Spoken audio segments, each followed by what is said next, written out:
welcome back, guys. It's Amayra, the Sleepy Hufflepuff from Spurs United. So, recently, a book from one of my all-time favorite series just came out, and I decided to... I pre-ordered it like 3 months in advance, because I'm a nerd. And so I decided to do a small review on what I thought of Harry Potter and the Cursed Child.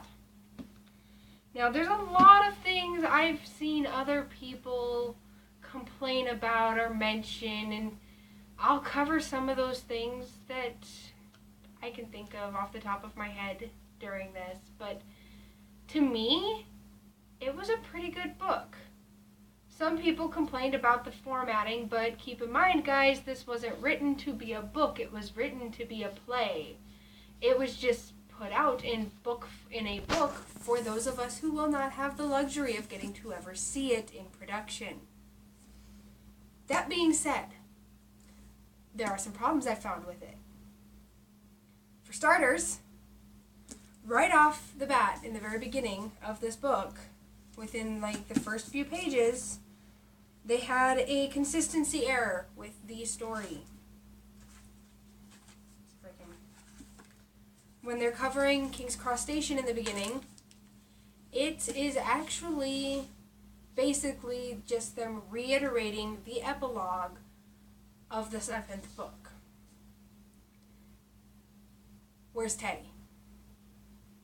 Teddy was in that epilogue. Teddy is not in this. That had me so angry, I didn't talk to my book for over a day. That being said, I rage-faced so hard. Where is my turquoise little haired boy? Seriously, where is he? But, beyond that,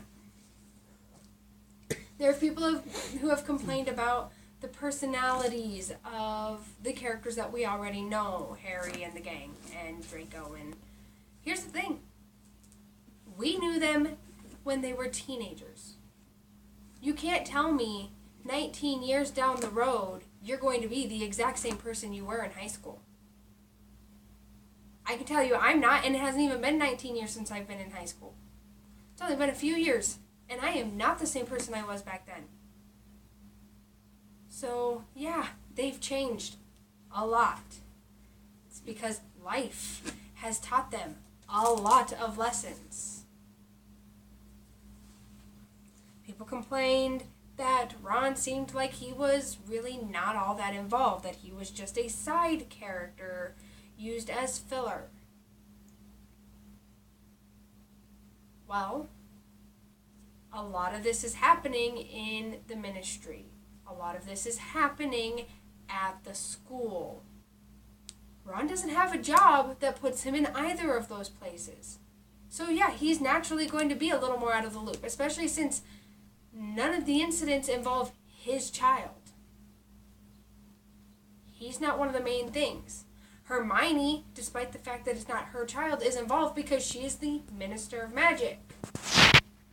She's going to be involved. Harry, it's his kid, and he's the head of the Aurors. Yes, Ginny's involved quite a bit. Her child. Draco's involved quite a bit. His child. See where I'm going with this. People complained a lot about it seeming overly fan-fiction-y. Well, keep in mind that Rowling wasn't the only hand in this story. And I don't think she was the primary hand in this story, actually. John Tiffany and Jack Thorne had a lot of effect on the story. And again, it's one of those things. It's written for the stage. Things that seem over the top for us are barely hitting the top for a theater production. Theater productions require a lot more effort to get the same feeling across. So yeah, some of the lines may seem a little cheesy, or some of the, personalities may seem like they're over the top to us, but in order to get that across on a live stage, you have to be over the top. Because those people in the back row aren't going to be getting the effect that people watching a movie would, unless you're over the top. I've heard people complain about the trolley witch. I really don't care. To me, it was very interesting, and I've always wanted to know more about the trolley witch. So, honestly, I thought it was kind of a fascinating direction to go with it. Just my take. People have complained that the idea of Delphi existing seems wrong. Why? Reasons people have given have been things like, that means she would have had to have given birth right before the Battle of Hogwarts. And then how would she have been able to handle going into battle right afterwards? I'm pretty sure there was a bubblegum pink-haired Hufflepuff who gave birth to a little turquoise-haired boy before going into the Battle of Hogwarts. Yeah, Nymphadora Tonks gave birth just shortly before the battle. She's a badass chick. So was Bellatrix. They were on two opposing sides, but that doesn't make Bellatrix any less of a capable witch. It just means that she was a capable evil witch. She gave birth, did what they had to do, went off to war. Well, what would Rudolphus have thought? The only reason Rudolphus and Bellatrix were married was because of pureblood status. And he lived to serve Voldemort. He probably would have viewed Voldemort choosing Bellatrix as the female to carry his heir as the greatest honor to ever be bestowed upon their family. And then there's the people who, well, it said that she was kept at Malfoy Manor. So Draco must have known about her. Not necessarily. That house was huge. I'm pretty sure you could hide, like, an entire army in that house, and the owner of the house wouldn't know about it. I'm just saying. That house was huge. And she wasn't raised by the Malfoys. She was raised by the, I'm going to butcher this name, the Rowells? Another Death Eater family. Just because she was born there doesn't mean that Draco necessarily knew about Delphi's existence. So quit nitpicking. People have complained about Albus landing in Slytherin. Albus was highly ambitious. His ambition started out as just wanting to be able to prove that he could be just as good as his father, trying to prove that he could be his own person without being his father, while still being very capable. And that developed deeper later, but that's what the Hat saw in him, was the ambition. Slytherins are highly ambitious. It's just how it is. I love what they did with Astoria. Yeah, we didn't really see a whole lot of her in person, but just the things that were talked about her really made me smile, because it's something that really helped Draco pull his head out of his ass.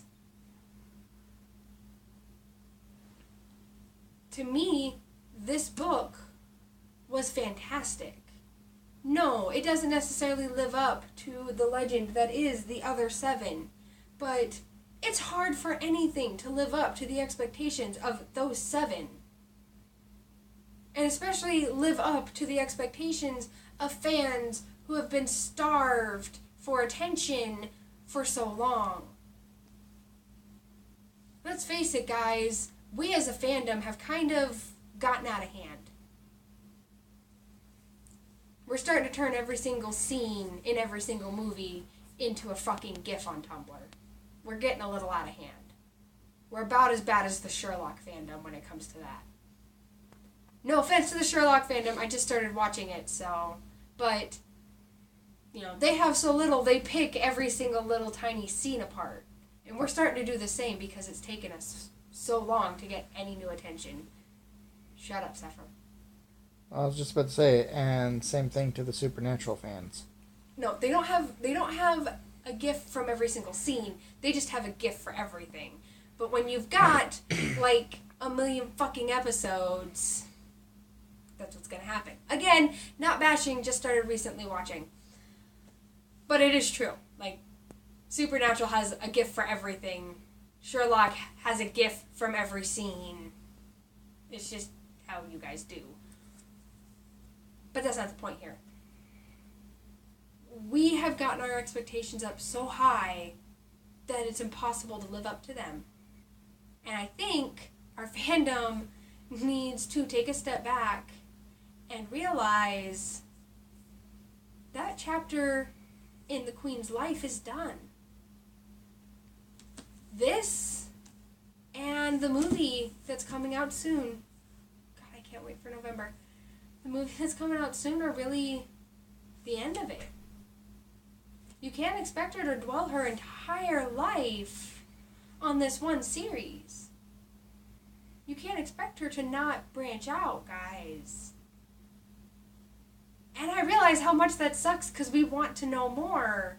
And maybe someday she'll decide to tell us more. At least releasing some additional companion pieces to go with it. But it's not fair to her to hold these ridiculously high expectations that everybody seems to be holding. I mean, we've all held some pretty high expectations at one point or another. I don't know what else to really say about it other than, come on, guys. We're better than that. You know, a lot of people make the decision, I'm going to that movie despite what the critics say anyways, so pick up that book despite what the critics say anyways. Pick up that book despite what another fan says anyways. I know a person who will probably adore this book because it's easier to read. She has a hard time reading because she's dyslexic. So all of those big words that have been in all of the other books made life almost impossible for her. The only way she ever got to really enjoy the series was via the movies because she just couldn't get through the books. This one I think she might actually be able to do fairly well. Not nearly as many big words. It's in a larger font, kind of. It's broken up into much shorter segments. It gets the story across without nearly as much difficulty for people who struggle. And it gets a good story across. I think we need to just learn to be a little more open-minded about these things. So at this point I'm just kind of talking in circles, so I think I'm going to sign out and say goodbye, guys. But yeah, pick up that book, and if you enjoyed my book review, post down in the comments below a book that you think I should pick up and read. And maybe the next book review you see might just be the book you requested. I love to read, guys. I love to see what you guys think I should be reading. Talk to y'all later. Bye.